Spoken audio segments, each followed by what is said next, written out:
الرحیم نحمده ونصلی علی رسوله الکریم اما بعد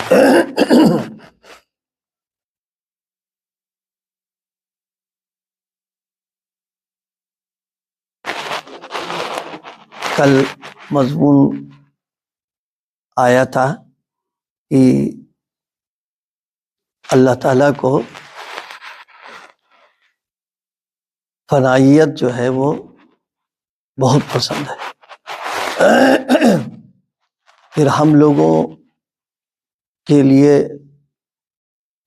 مسلمان ہونے کی حیثیت سے تقاضا یہی ہے کہ جو کچھ بھی ہمارے پاس کسی بھی شکل و صورت کے اندر ہے وہ اللہ تعالیٰ کا دیا ہوا ہے، خود ہمارا اپنا ذاتی نہیں ہے۔ جب ان کا دیا ہوا ہے تو اب ظاہر سی بات ہے اس میں یہ استحضار رہے کہ جنہوں نے دیا ہے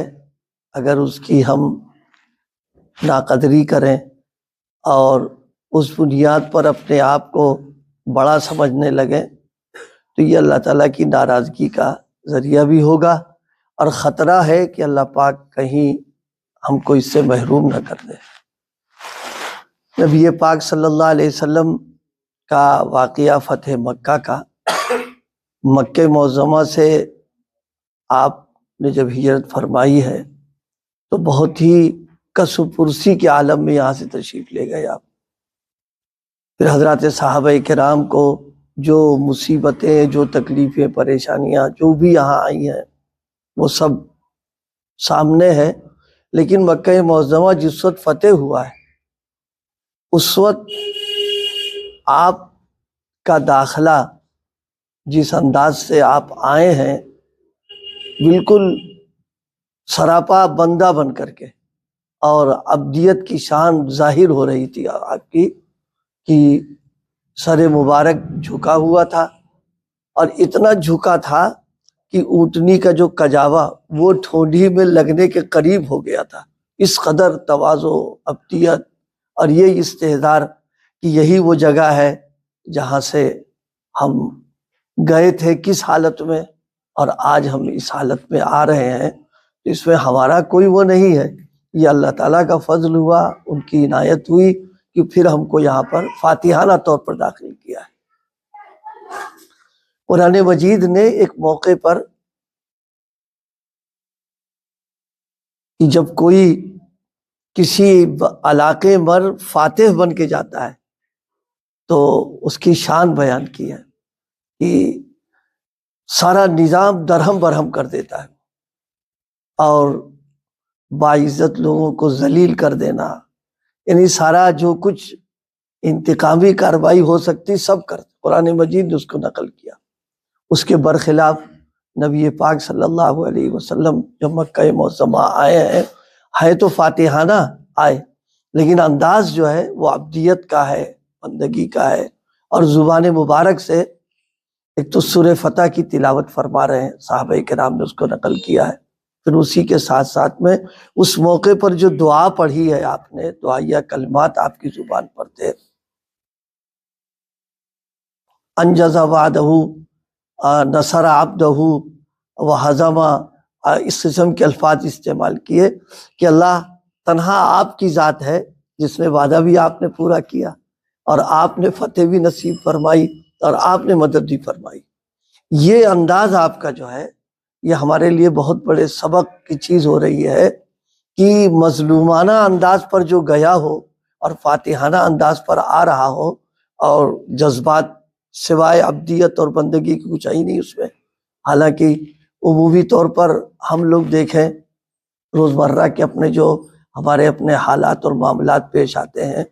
کہ ایک چھوٹا سا مکان جس میں اس کو نکال دیا گیا ہو، پھر قانونی طور پر کامیابی حاصل کر کے وہ اس میں آ رہا ہو تو اس کا انداز کیا ہوتا ہے، اور ظاہر ہے اس وقت جذبات کیا ہوتے ہیں کہ اچھا اب بتائیں گے، اب ہم انتقام لیں گے تم سے۔ ہم لیتے بھی رہتے ہیں لوگ،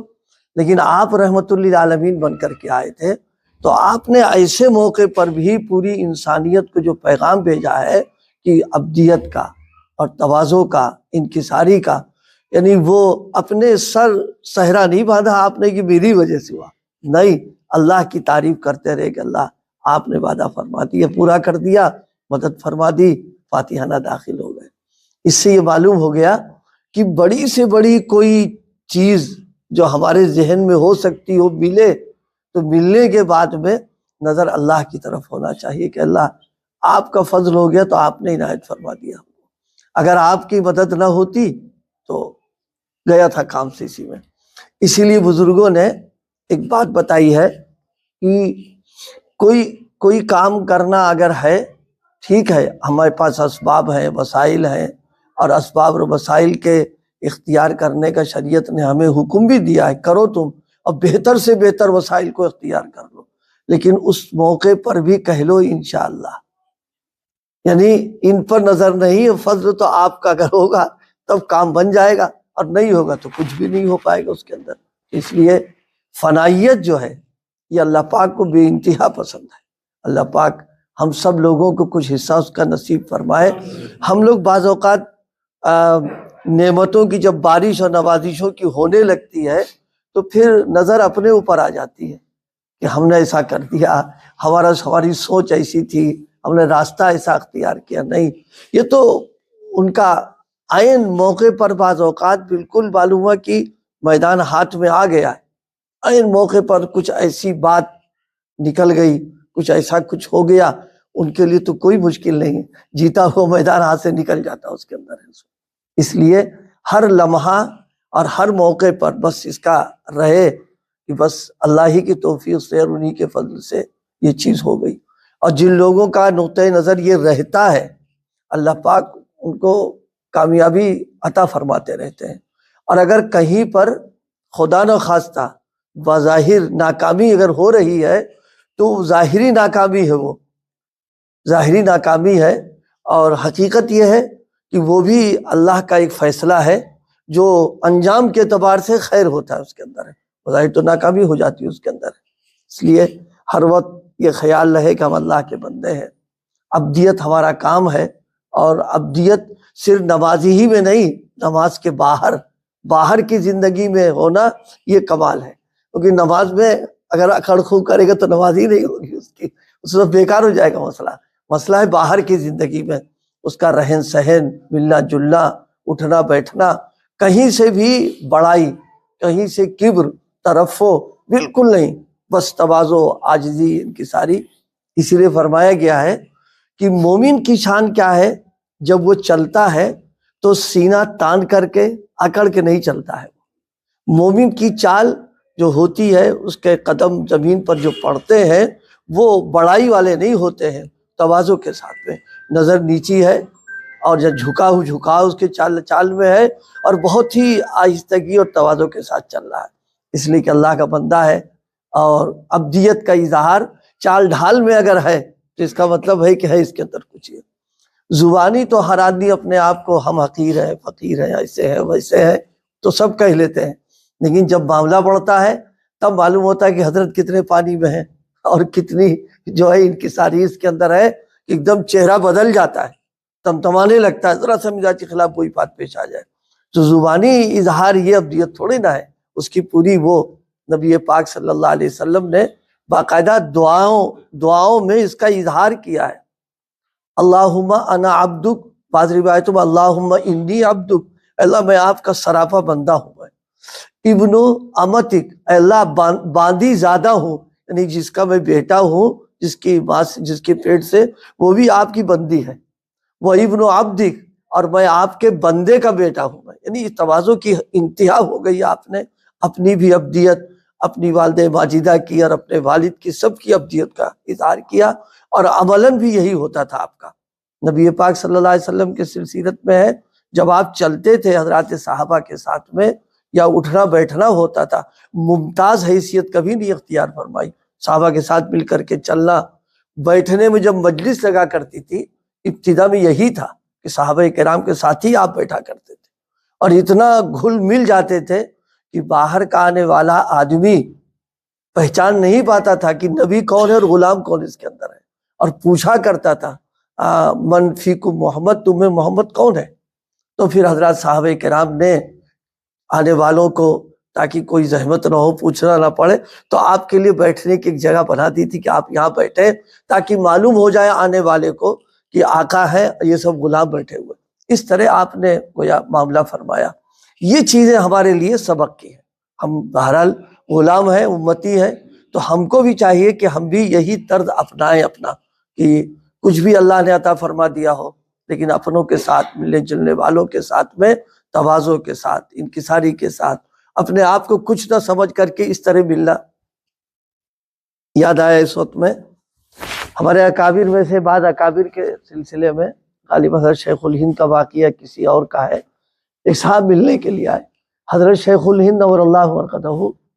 اتنے اللہ پاک نے اتنا ان کو بڑا بنائے، ان کے شاگردوں میں ایسے لوگ موجود ہیں کہ ان کا نام پوری دنیا میں روشن ہو رہا۔ ظاہر ہے شاگرد کا باکمال ہونا، یہ استاد کے باکمال ہونے۔ حضرت تھانوی کے استاد تھے، حضرت مدنی علیہ رحمہ کے استاد تھے، حضرت علامہ انور شاہ کشمیر، یعنی ایک سے لوگ، لیکن خود ایسے رہتے تھے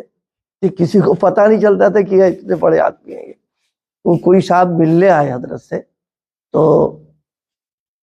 غالباً مجھے یاد نہیں پڑ رہا ہے، وہ نئے نئے تھے، تو بڑے اس سے القاب آداب لے کہ حضرت شیخ الہند سے ملنا ہے، اور یہاں حضرت کا حال تک سادہ کپڑا پہنے ہوئے تھے، تو بٹھالا، پانی وانی پلائے، بہت کھاتے، تو جھنجلا گئے، سمجھے کہ وہ ہم کو ان سے ملنا ہے اور تم ٹائم برباد کر رہے ہو ہمارا۔ تو حضرت نے بہت سادگی سے کہا کہ محمود الحسن تو وہی ہوں، یعنی اپنا نام لیا کہ تو وہی ہوں میں، باقی وہ جو القاب کہتے، کہا اس نام کا تو کوئی یہاں نہیں رہتا ہے۔ ان کو حیرت ہوگی کہ اتنا بڑا آدمی، اور جناب والا اتنی سادگی اور اتنی تواضع کہ گفتگو سے بھی نہیں محسوس ہو رہا تھا اتنا بڑا آدمی ہو۔ حضرت کے حالات میں لکھا ہے ایک مرتبہ کوئی غیر مسلم مہمان، دو گئے، ایک غیر مسلم بھی مہمان تھا، تو رات میں جب سب سو گئے حضرت آئے، اور آنے کے بعد اس کا پیر دبانے لگے۔ جو صاحب ساتھ میں تھے ان کو معلوم ہے، محسوس ہے کچھ آ رہا، پیر دبا رہا ہے، تو دم اٹھ کے بیٹھے، کہا حضرت پیر دبا رہے ہیں، تو وہ آ کر کے حضرت